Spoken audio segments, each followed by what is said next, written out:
ഈ പണമെല്ലാം ഇവർ ജോലി ചെയ്തതിന്റെ കൂലിയാണ് എന്ന് പറയുന്നത് ശരിയാണ്. പക്ഷേ അതിന് ഉള്ള കൂലി എവിടെ നിന്നാണ് സമാഹരിക്കുന്നത്? ജനങ്ങളിൽ നിന്നാണ് നികുതിയേതര വരുമാനമായി ഈ പണം മുഴുവനും ഖജനാവിൽ എത്തുന്നത്. അങ്ങനെ ഖജനാവിലേക്ക് എത്തുന്ന പണം എന്ന് പറയുന്നത് ഈ പ്രജകൾ അഥവാ പൗരന്മാർ വിയർപ്പൊഴുക്കിയതിന്റെ പണമാണ് ഖജനാവിലേക്ക് എത്തുന്നത്.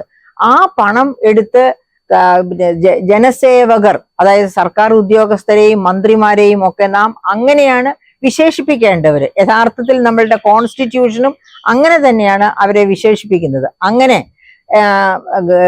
ഗവൺമെന്റ് ഫോം ചെയ്തിരിക്കുന്ന ജനപ്രതിനിധികള്, അതുപോലെ തന്നെ ജനസേവകരായിട്ട് സേവനം അനുഷ്ഠിക്കേണ്ട ഉദ്യോഗസ്ഥര്, ഇവർക്കെല്ലാം തീർച്ചയായിട്ടും അവരെ അർഹിക്കുന്ന ആനുകൂല്യങ്ങൾ കൊടുക്കേണ്ടതാണ്. പക്ഷെ അതേ സമയത്ത് അതിനും ഒരു അതിർവരമ്പ് വേണം.